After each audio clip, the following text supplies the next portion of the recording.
أعوذ بالله من الشيطان الرجيم بسم الله الرحمن الرحيم الحمد لله والصلاة والسلام على رسول الله وعلى آله وصحبه ومن والاه أما بعد. Biz bugün kitabımızdaki ikinci kısmı yani ilmul bayan'a geldik. Biz burun dep ötkenimizde kitabımız çoğun cihetten ilmul maani, ilmul bayan, ilmul badi dep üç türlü bölüngen. Birinci ilmul maani'da cümlenin kurulması ve şunun ifade edilen manası ve onun aksi şekilde ifade edilen manası qatarlıqlar olup cami 8 türlük çoğun tema sözlengen. Endi bizning hozir so'zlamoqchi bo'lgan ikkinchi qismimizda ilmul bayan yani asosiy cho'ng 3 turga bo'lingan. Birisi tashbih, ikkinchisi majaz, uchinchisi kinoya. Yani cümlelerdeki mazmunlarni o'xshamagan yo'llar bilan ifodalash shakllari uni shu 3 turlik uslub orqali, ya'ni o'qitish orqali, jonlantirish orqali, kinoya orqali amalga oshirdi. Biz hozir shuning birinchisi tashbihdan boshlaymiz. Dersini başlaştan ilgili Abdur ilmul bayanni bir qitim ixcham shaklda bir tunishtirgan. Anglab boqayli. Ilmul bayan al-bayan ilmun yubhasu fihi an at-tashbih wal majaz wal kinaya. Abdur yani buni yig'inchoqlabla tushunishlikmish. Bulubmi hozirgi shu kitobga loyiq o'quvchilarningki sayisiga mos qadamda bir ta'rif qildi. Amaliyotda bu ilmul bayanninki umumiy ta'rifot emas, faqat taqsimoti. İlmul bayan degan nemu degan vaqtimizda men darsning 5'ida yani kitobning 5'ida deb o'tganimdek bir ma'noni o'xshamagan xilma-xil yo'llar orqali ifodalashni biz ilmul bayan deymiz. Ya'ni odatdagi shaklda, bayon shaklda, masalan u olim degandek yoki o'qitish shaklda u degan bir olimdir debchi.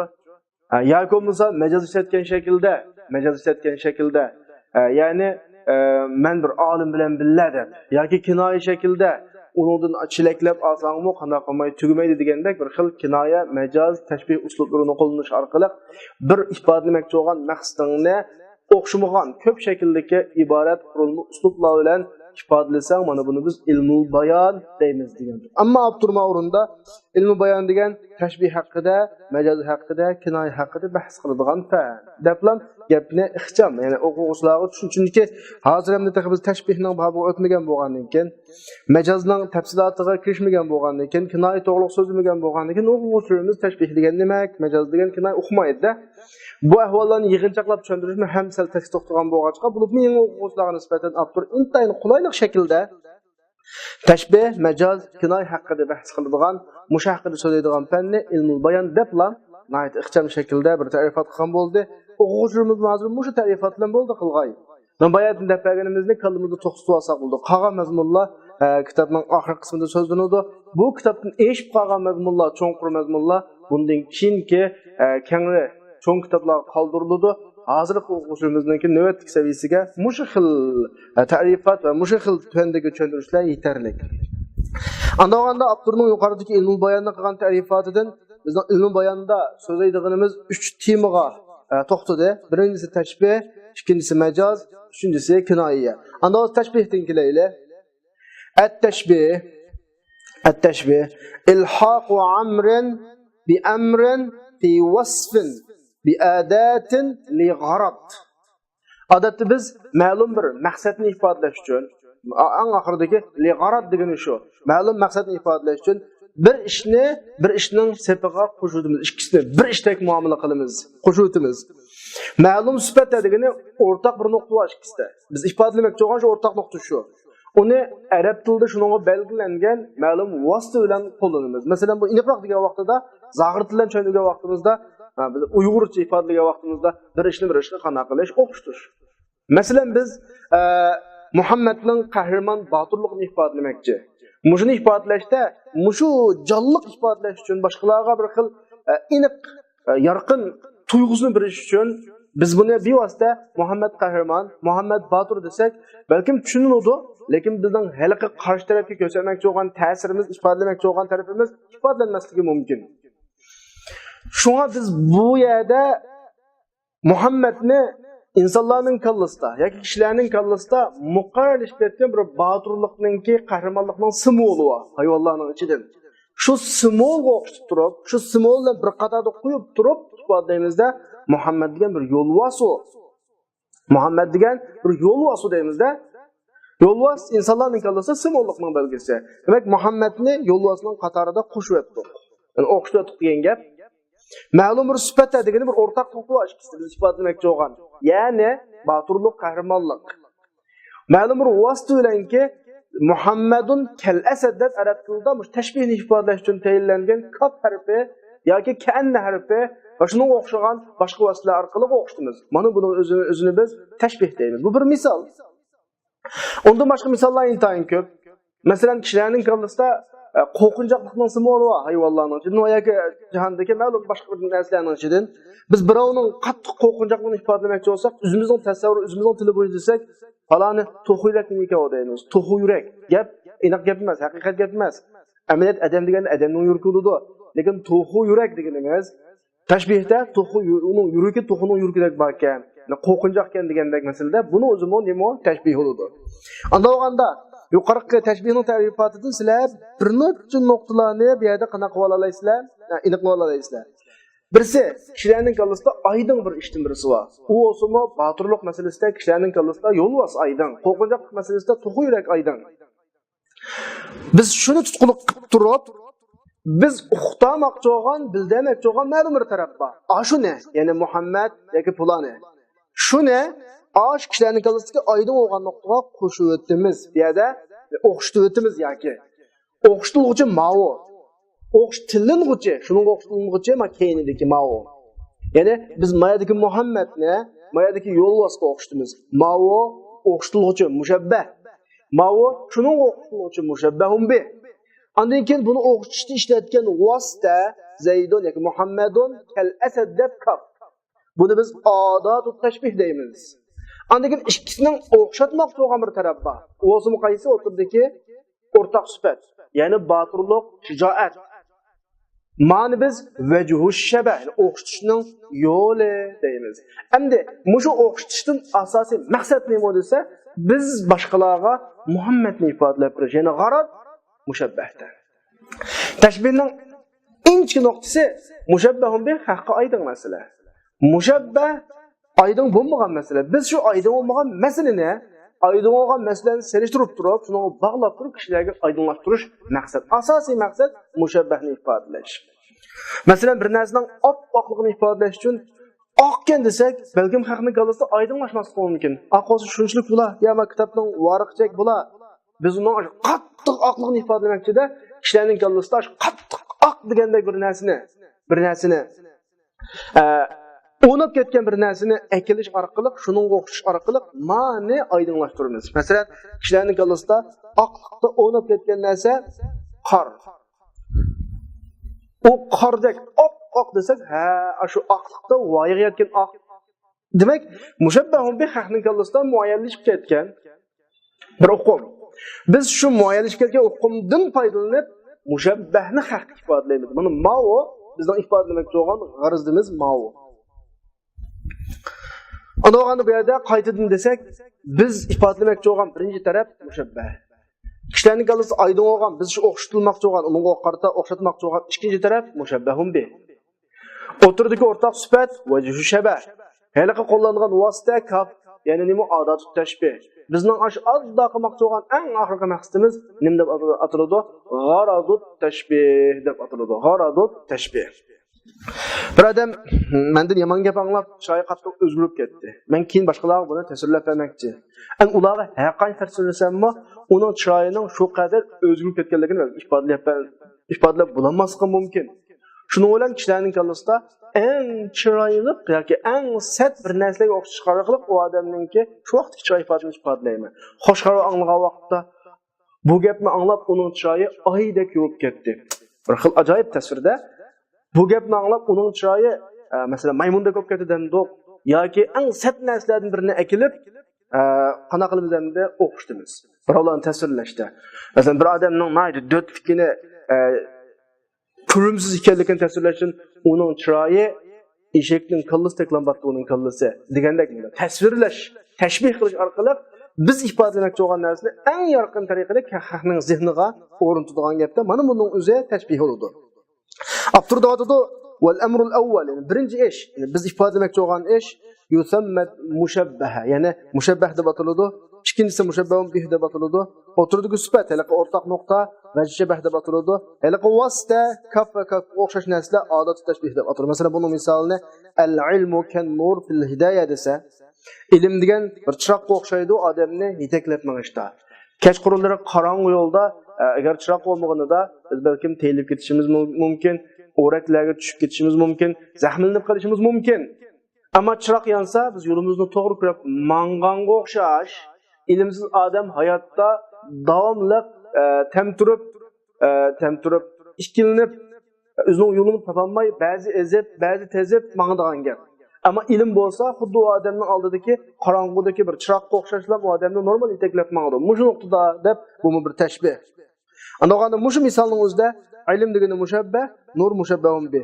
Hidoyat va shabah kal nurdagi kaf odat tashbih bo'ladi. Endi biz bu nuqtani tushungan bo'lsak, tashbih haqidagi umumiy so'zlaydigan mazmunimiz tundagi 3 mazmunga munosabatli, ya'ni ta'allaqu bit tashbih thalathatu mabahis.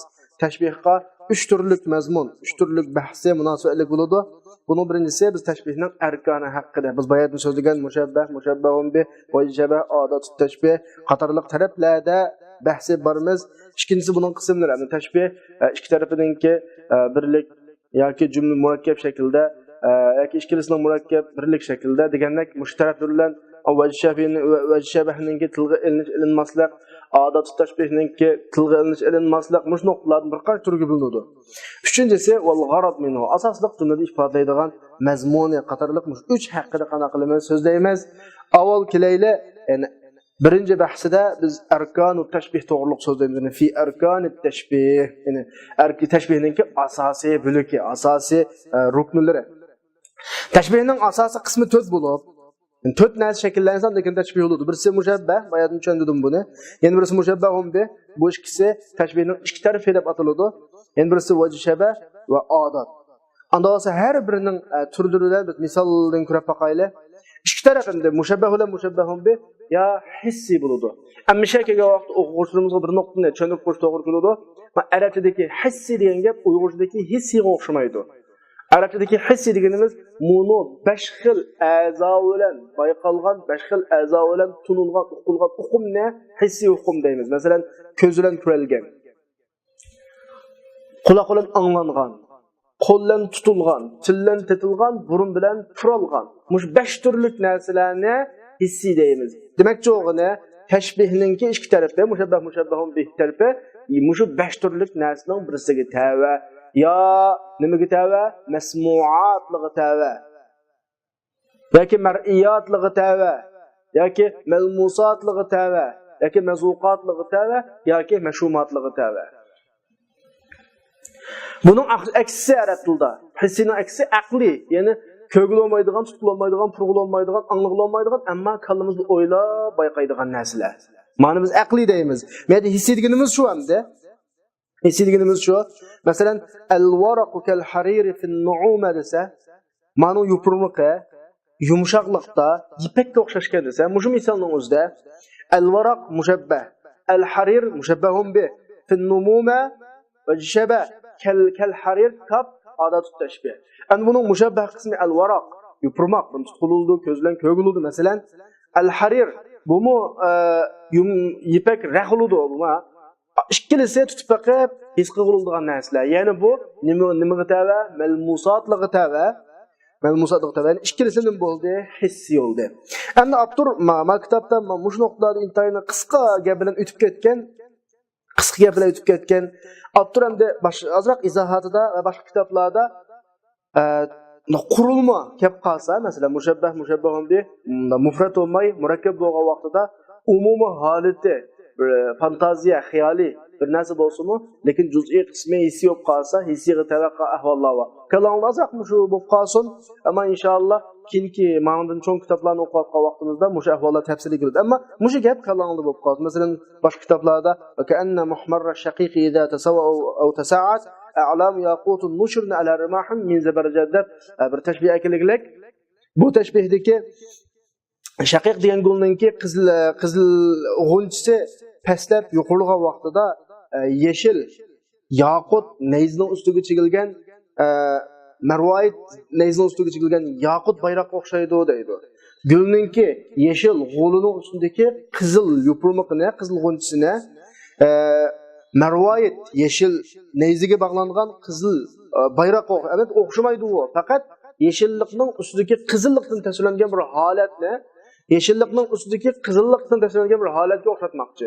Bu holat fantaziya hamda, lekin buningki juz'iyatlari, masalan marvoid olsun, yaqut olsun, neyz olsun, bayroq olsun, yoki o'simlikninki yupurmoq olsun, astiki g'ul olsun, hammasi hissiy o'g'atga buni mesini qatorga olamiz deydi. Har holda bu hozir so'z sekslarning nisbatan elishtiriladigan mazmun, ammo kallamada bir gap barkan deb o'ylab qo'yinglar. Ya aqliyan ikki tarafi aqli bo'ladi. Aqli deganimiz uqum. Mandalaqi bayatın degandek 5 a'zo bilan o'qiladigan emas, kallamizni o'ylab topiladigan uqumda, masalan, al-jahlu kalma. Nadallik degan o'lganga o'xshash gap bor, o'limga o'xshash gap bor desa, nadallik degan ko'zdan ko'rgil bo'lgan, quloqdan anglolgan, qo'ldan tutqilgan, tildan tutilgan narsa emas. Bu faqat kallo bilan qiladigan narsa. Oldimizga ikki putliq odam keladi, da qarab, ish izlariga qarab, ish izlarini tushunib, o'ylab, tafakkur qilib, ham ma'qul, aqlli, zirak, olim odam ekan deymiz. O'xshash ishga yana bir odam keladi, nodon deymiz. Bu aloqa ko'zdan ko'riladigan ish emas. O'lim deganmi shu? O'lim deganmi shu? Ya muxtalifan bo'ladigan mushabbah tarafi hissi, mushabbahun bih aqli. Ya mushabbah taraf aqli, mushabbahun bih taraf nima? Hissi bo'ladi. Masalan, xulquhu kal'atr desa, uning axloqi etirdiklar. Uning axloq masalasi aqli narsa, atir qanday narsa, hissi narsa. Bunda ham bo'ladi.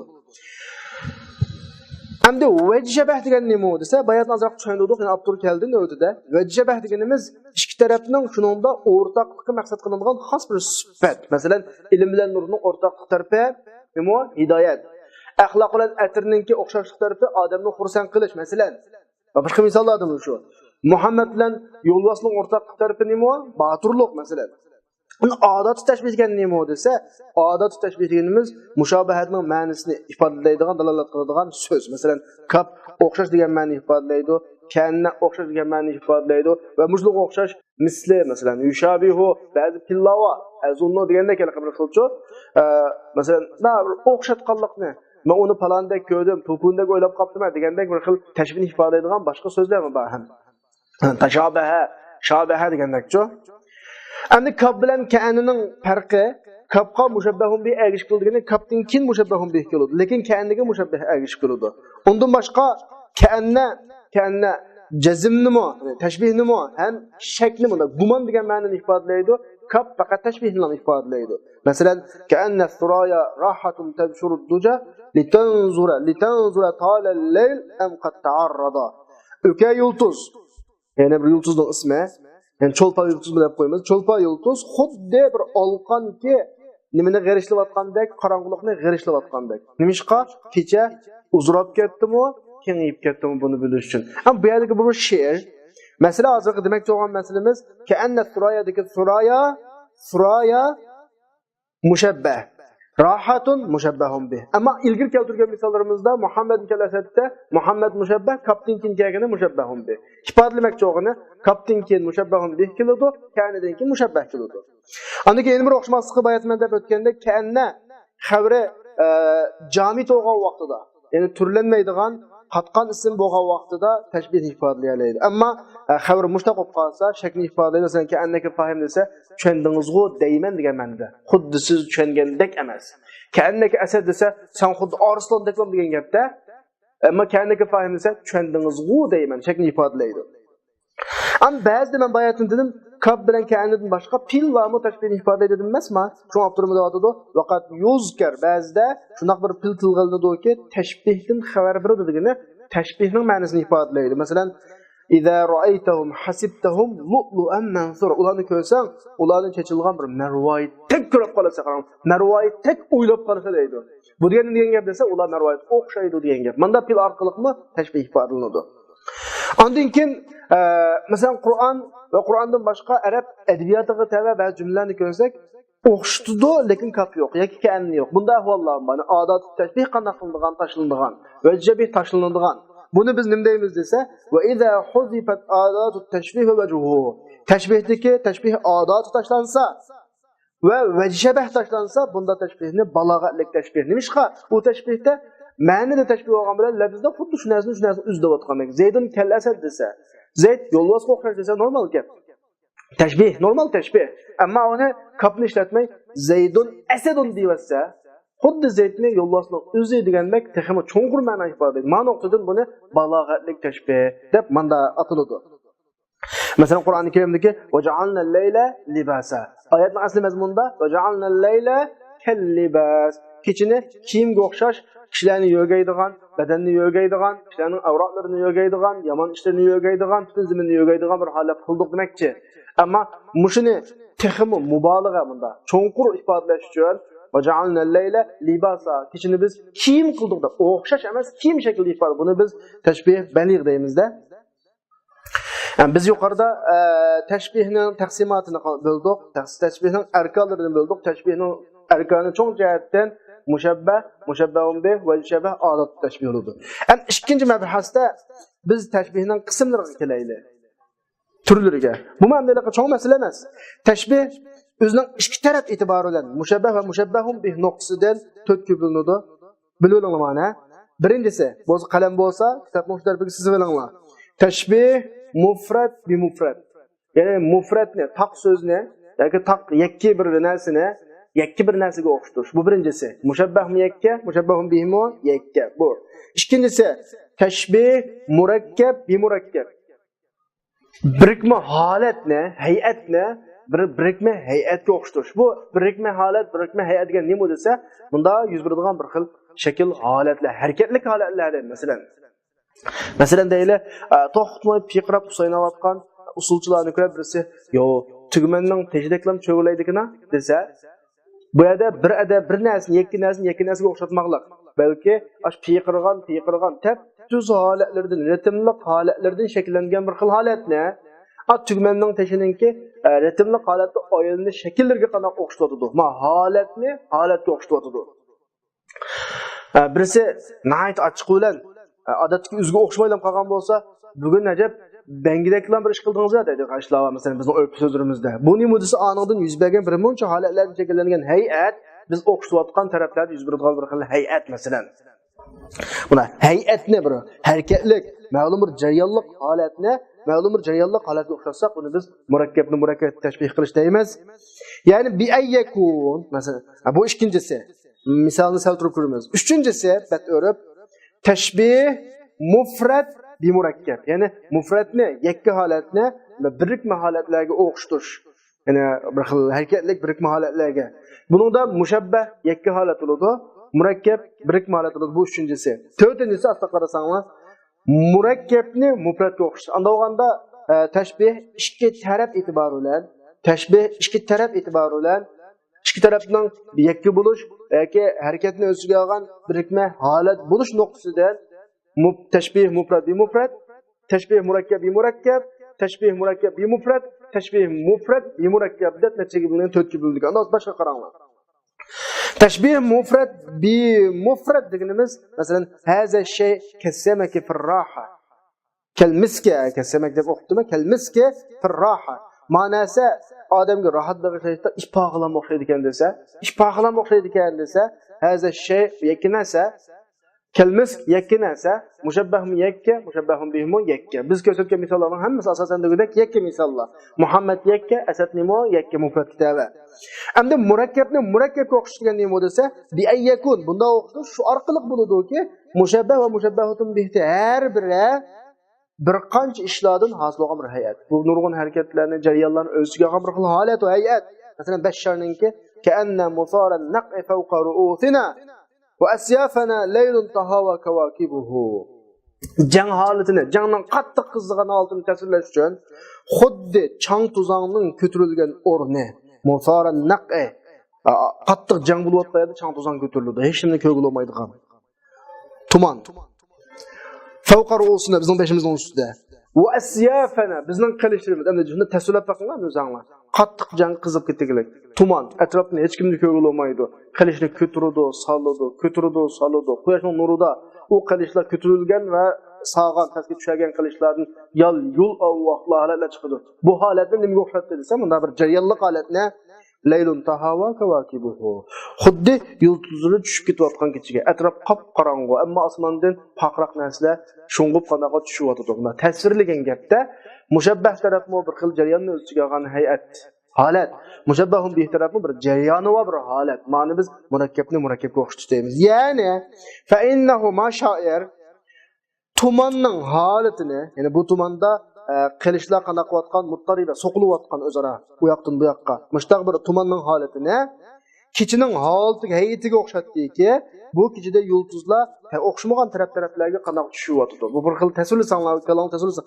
Har holda biz demoqchi bo'lganimiz, mushabbah tarafmi bir jarayonni o'z ichiga olgan bir xil hay'at, mushabbahun bi tarafmi bir jarayonni o'z ichiga olgan bir xil holat va hay'at. Üçüncüsü mufratni murakkabga o'xshatib qo'yildi. Ya'ni shaqiqni zabarjadiyya degani marvoyit neyziga chigilgan yaqut bayroqqa o'xshatib. Bayatma o'qidim. Bir she'rni o'qidim-ku boya. Nerede o'qidim o she'rni? Hissi aqli degan o'rinlarda va ka'anna muhmarra shaqiq idza tasawwaba wa tasa'ad. A'lam yaqutun mushirna ala armahim min zabarjad degan o'rinda o'xshatilgan narsa bir gul. Gul deganning g'ulini hammasi yeshil bo'ldi. Am buni marvoyit, ya'ni yap-yeshil neyziga bog'langan qizil nima bayroqqa. Ayada gulning igiz ko'tarilgan tushgan holati bor. Ammo ani oya o'qilgandan keyin bayroq degan lapillab turdi emas, men bir xil mushabbahun bi taraf bir xil hay'at, ammo mushabbah taraf mufrat bo'lgan bir dona gul xolos. Ma'vo mufratni murakkabga o'xshatirish.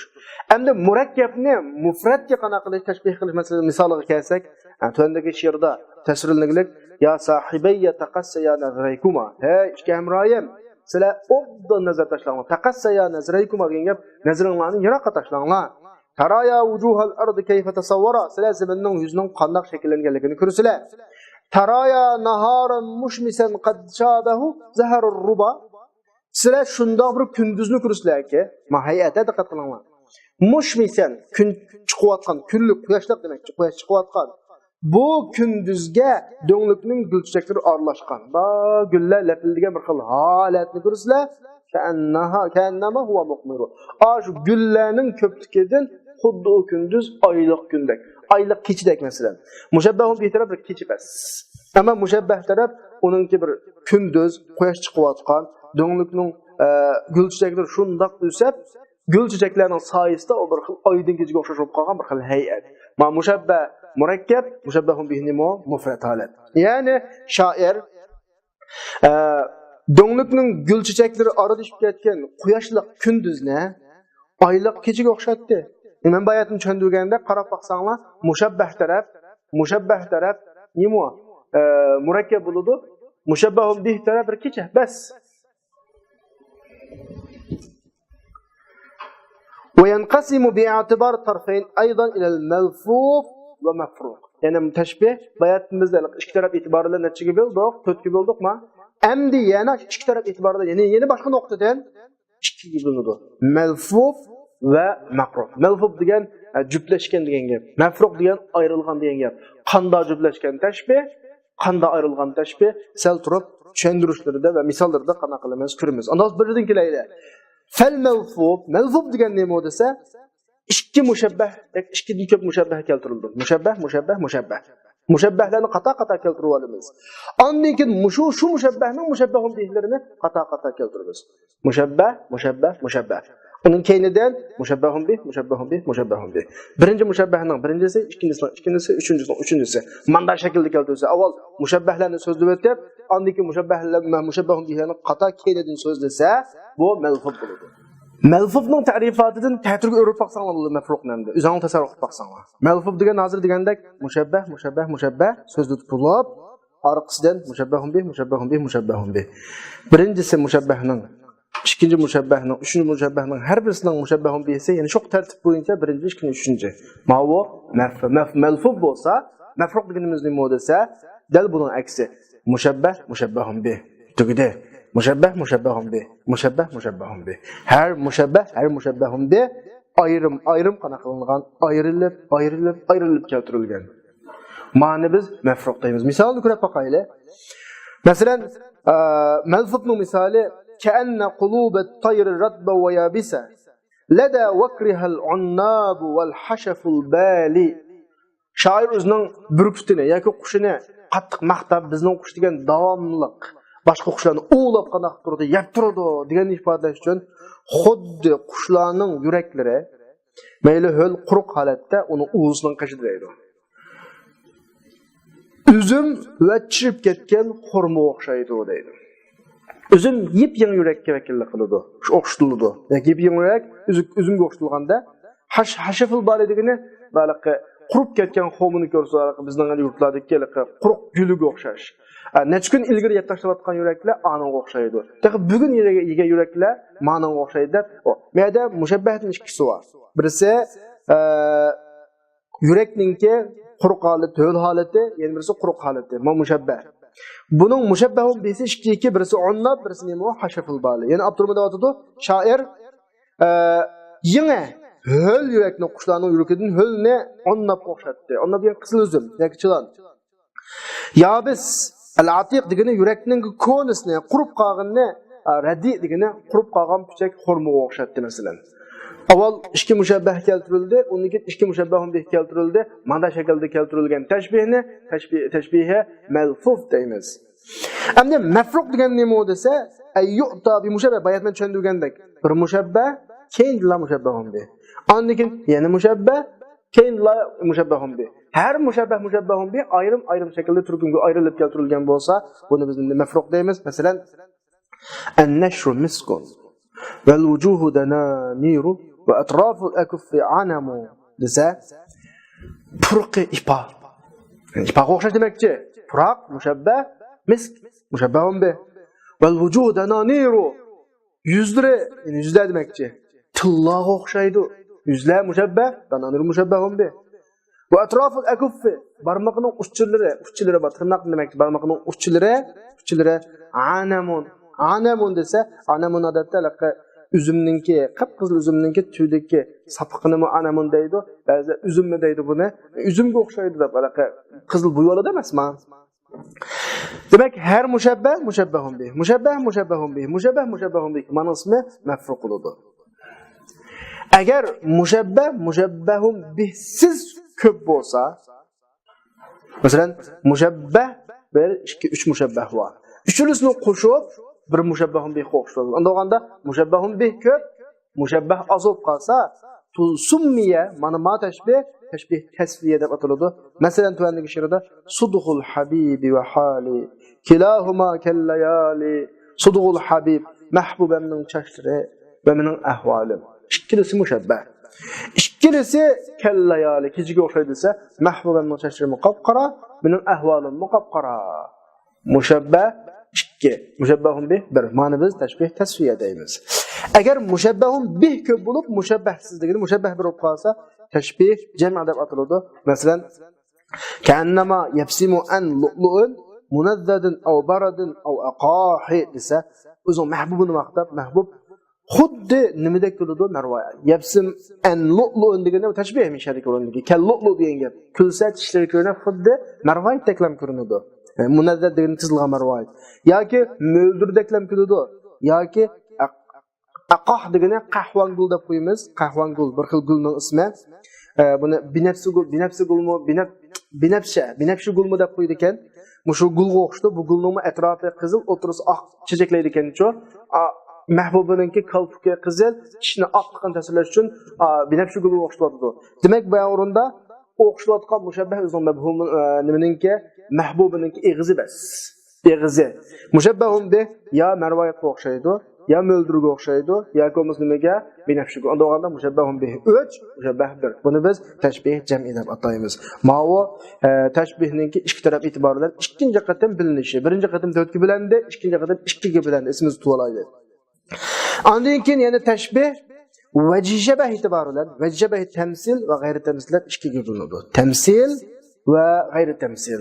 Ana temsil degan nima desa, onun vecih şebehi köp narsalarni ilingan, bir xil hay'at holatni ilingan demekçide. Masalan, surayani, unqud inabil munawwar degani, cho'lpon yulduzni paqrab turgan üzüm sapqaga.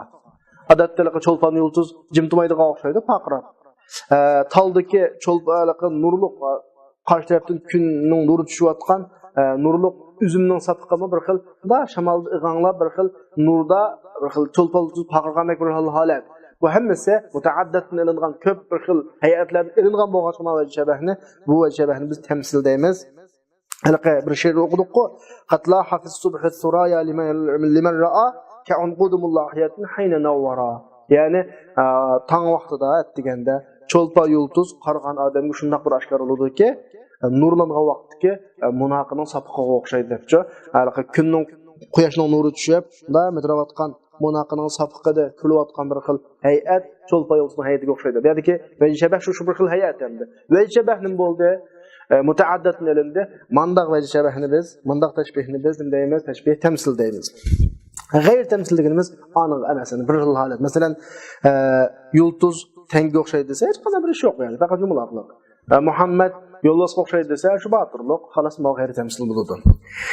Ya'ni mushu vajh shabah itibar bilan ham tashbih mufassal, mujmal deb ikkiga bo'linadi. Mufassal deganimiz vajh shabah aniq qilganligini. Masalan, Muhammad kal asad fi shuja'a desa, o mufassal bo'ladi. Thaqruhu fi safa'in wa admu'i kal-la'ali desa, uning ustutishi suzuklikda va mening yeshim nima o'xshaydi? Marvoyga o'xshaydi desa, nimalikda o'xshaydi? Vajh shabah qaysi? Fi safa'in. Vajh shabah aniq so'zlandi, mufassal bo'ldi. Ikkinchisi, mujmal deganimiz aning o'xshash emasligini, vajh shabah yo'q. Masalan, an-nahwu fil kalam kal-milh fi at-ta'am. Cümledeki, grammatiki degan tamoqdagi tuzga o'xshaydi. Vajh shabah yo'q ma'lumda. Zaydun kal asad vajh shabah yo'q, ma mujmal bo'ldi. Ondan keyin tashbih o'zining odat itibori bilan muakkad, mursal deb ikkiga bo'linadi. Muakkad deganimiz ta'kidlangan, mursal deganimiz ta'kiddan xoli degan gapda.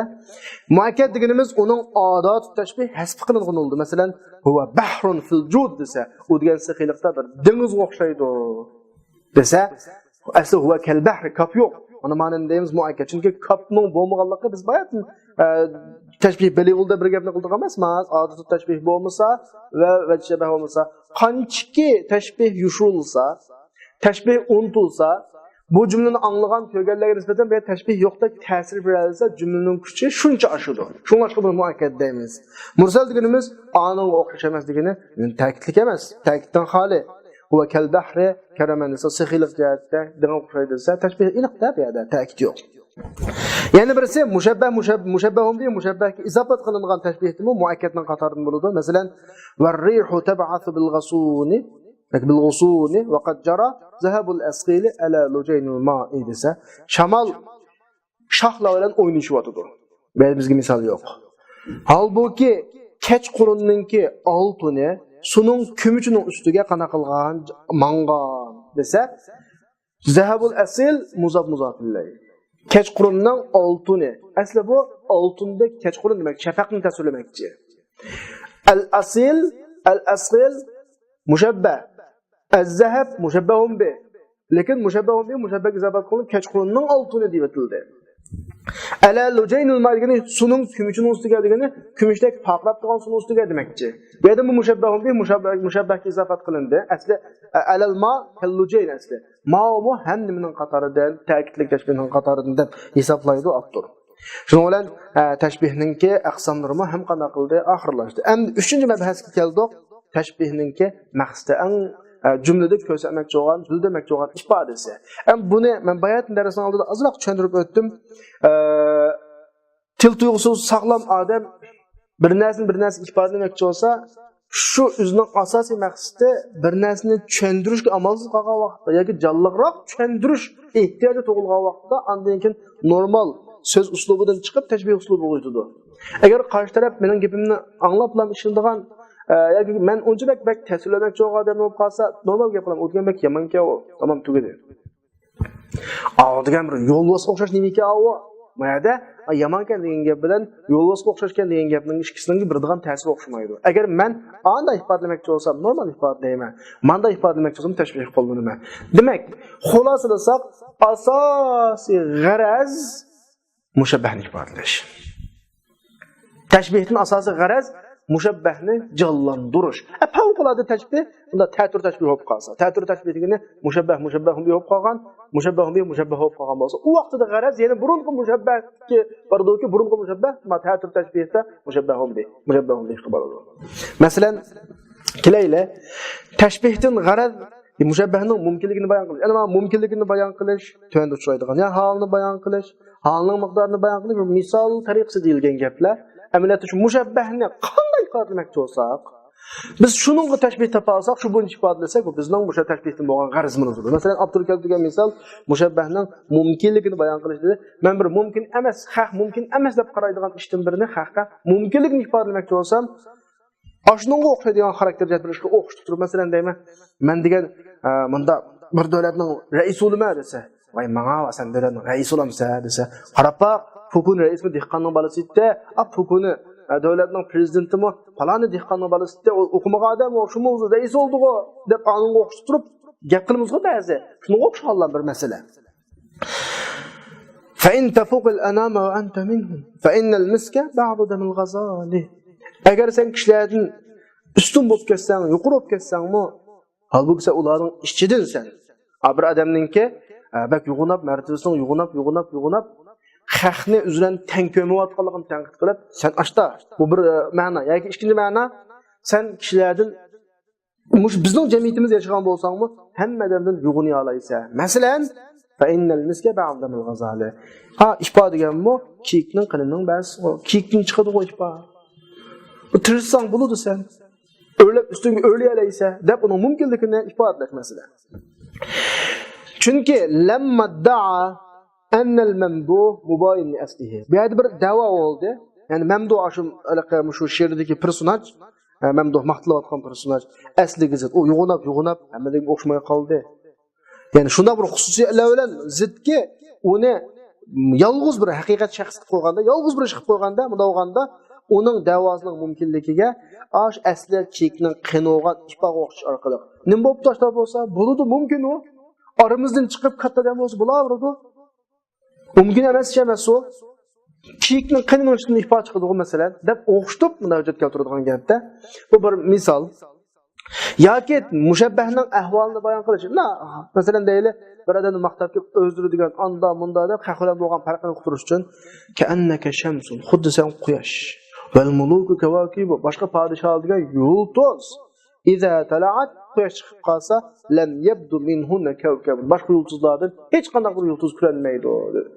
Siz degan bu podshohlarning ichidagi bir podshoh u deb bunda maqtash nuqtasidan ana quyoshga o'xshatib ahvolni bayon qiladi. Yoki ahvolning miqdorini bayon qilish. Masalan, men bir chopon oldim. Qanday chopon oldim? Qora desa, qanaroq qora, ko'k qorami yoki tum qorami desa, qog'ideklam qora desa, qozonning ostideklam qora desa, tum qora. Oq chopon oldim desa, oq chopon qanday oldi? Qanday chopon oldi desa, qoradeklam oq desa, kiyimning ahvoli bayon qilingan gap. Masalan, tuandagi she'rda fiha 42 haluba sudan ka khafiyatul qurab al-ashami. O tugilashida 42 dona sutlik tugwa. Shuni qop-qora tugilarki, xuddi qarqog'ininki keyni qanatiga o'xshaydi.